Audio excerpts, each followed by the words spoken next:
Vení, acércate. Tomé unos mates mientras te narro este misterio.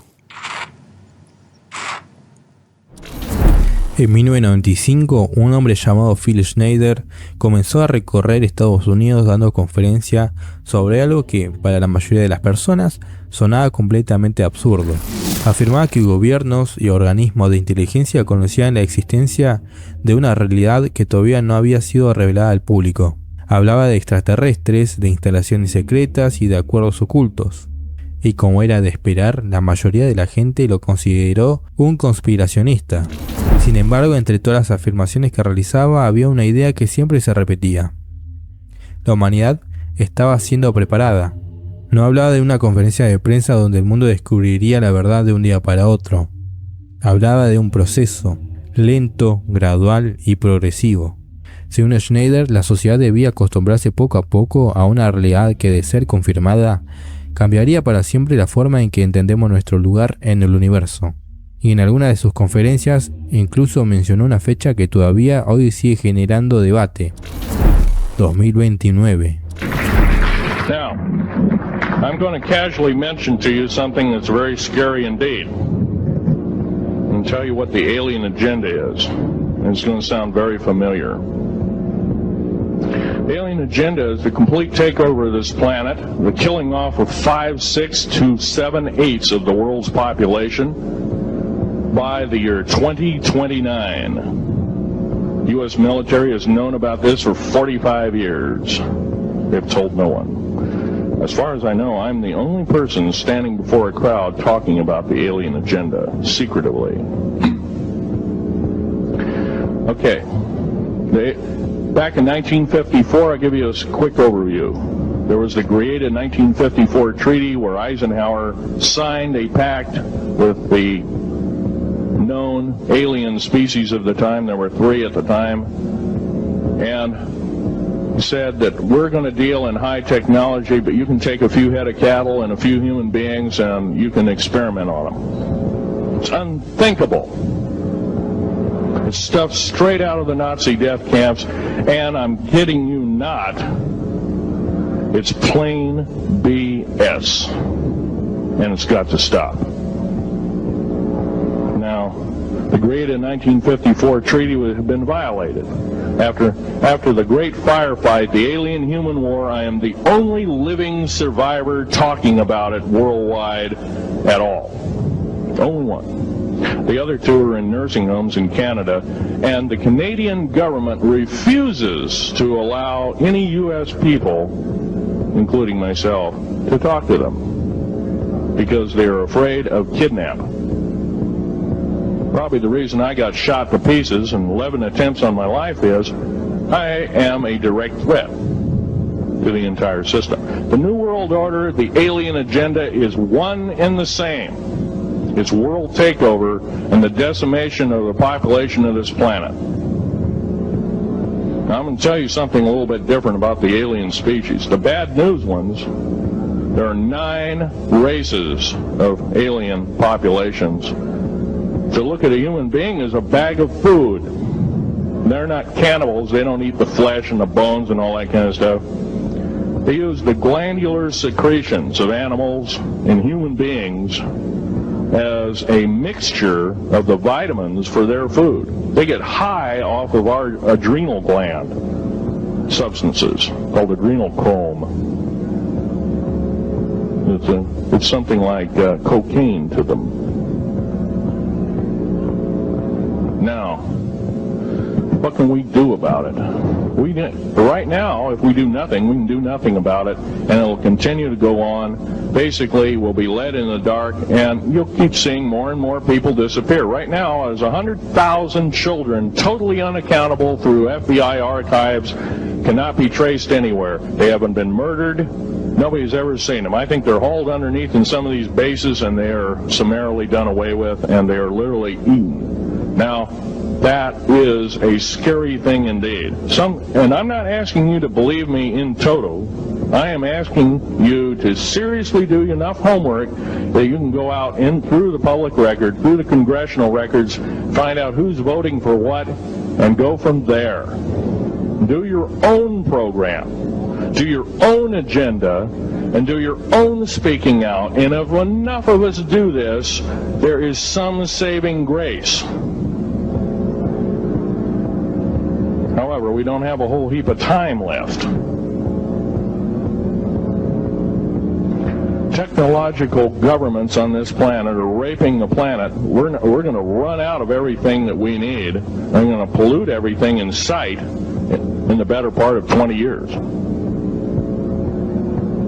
Now, I know you've heard some poppycock stories. Oh, we're going to run out of coal. We're going to run out of gasoline. We're going to run out of this, that, and the other. And 25 and 30 years ago, you heard all this hogwash. Well, don't believe it. Basically, anything you read in a paper, you should take with a grain of salt. Start reading on what is missing out of the article. Ask yourself, what's missing in this article that I should know? Maybe that's the truth. Fill in the blank spots, so to speak. White copy is only one leg of the triangle. There are two other legs, two other pieces of the puzzle. What we have to do as a group of people, concerned people at that, and this group seems to be quite that, is we have to assert ourselves in a way that we've never thought possible. Now, I'm not asking you to do what I'm doing. I'm telling you, what I'm doing is very important. Every one of you is equally important. You wouldn't be in this room otherwise. En aquel momento pareció una fecha tan lejana que resultaba imposible tomarla en serio. Estamos hablando de 1995. No existían las redes sociales, no existían los teléfonos inteligentes, no existían las audiencias de ovnis, no existían las desclasificaciones, y mucho menos existía el contexto que tenemos hoy. Por eso, durante décadas, las declaraciones de Schneider quedaron archivadas junto a cientos de historias relacionadas con el fenómeno ovni. Sin embargo, años después comenzó a ocurrir algo interesante. No necesariamente porque Schneider tuviera razón, sino porque el tratamiento del fenómeno ovni empezó a cambiar. En 2017 ocurrió uno de los eventos más importantes de la historia moderna del tema ufológico. The New York Times publicó una investigación que reveló la existencia de programas gubernamentales dedicados al estudio de fenómenos aéreos no identificados. A partir de ese momento comenzaron a suceder cosas que durante años parecieron imposibles. Videos de militares, declaraciones de pilotos, investigaciones oficiales y audiencias públicas, informes gubernamentales. Y una cantidad creciente de material relacionado con los ovnis comenzó a salir a la luz. Por primera vez en mucho tiempo, el fenómeno dejó de ser exclusivamente un tema marginal. Entre gobiernos, científicos, periodistas y militares, todos comenzaron a hablar de ello.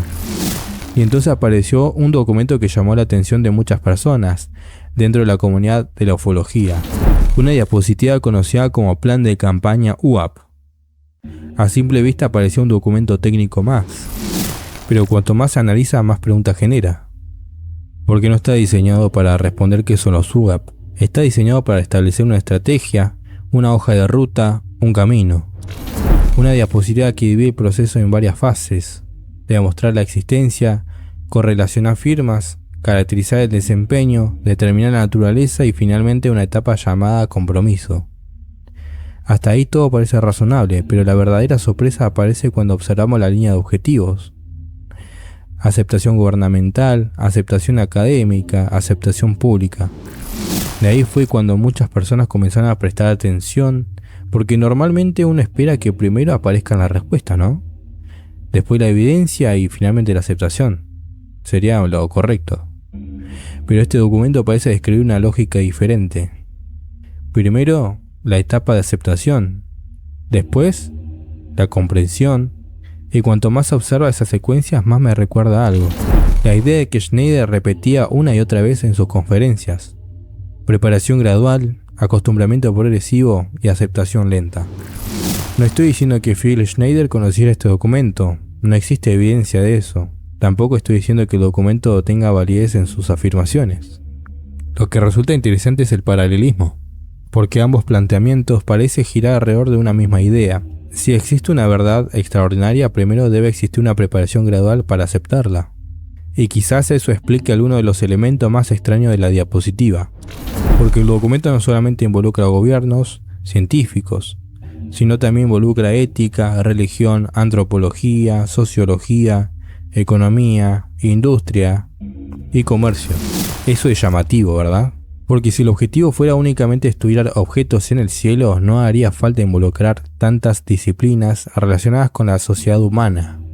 Sin embargo, si las implicancias fueran mucho más profundas, la situación cambiaría por completo.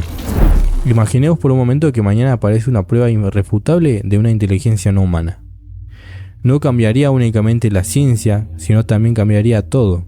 Las religiones tendrían que responder a nuevas preguntas, los gobiernos enfrentarían demandas de transparencia sin precedentes, las universidades tendrían que replantear la parte de lo que enseñan sobre la historia y el lugar de la humanidad en el universo. La economía mundial podría experimentar una incertidumbre si existían tecnologías capaces de transformar industrias completas. Y por primera vez en la historia registrada, la humanidad tendría que aceptar que no es la única inteligencia avanzada conocida. Tal vez por eso una de las frases más intrigantes del documento, after disclosure, después de la divulgación, no antes, no durante, ni después. Como si el autor estuviera pensando en un escenario donde algún tipo de revelación ya hubiera ocurrido, y más inquietante todavía resulta otra frase, catastrophic disclosure avoid, divulgación catastrófica evitada. ¿Qué significa exactamente eso? Porque cuando pensamos en una catástrofe solemos imaginar destrucción física, pero quizás el concepto sea otro. Quizás una divulgación catastrófica sea una revelación tan abrupta que las instituciones humanas no tengan tiempo suficiente para adaptarse, ya sea religión, educación, economía, política, cultura, todo al mismo tiempo. Y si ese fuera el caso, entonces la lógica detrás de una preparación gradual comenzaría a tener sentido. No porque falten pruebas, no porque falte información, sino porque las consecuencias podrían ser demasiado grandes para absorber de golpe. Y ahí es donde volvemos al principio de esta historia. A Phil Schneider, a sus conferencias en 1995, a sus afirmaciones sobre una preparación gradual, y a una diapositiva que apareció décadas después describiendo un proceso sorprendentemente parecido. ¿Están conectados? No lo sabemos. ¿Es una coincidencia? Puede ser, pero siempre hay una pregunta abierta. Si este plan presenta realmente una hoja de ruta para preparar a la humanidad frente a una verdad extraordinaria, ¿en qué fase del proceso nos encontramos hoy?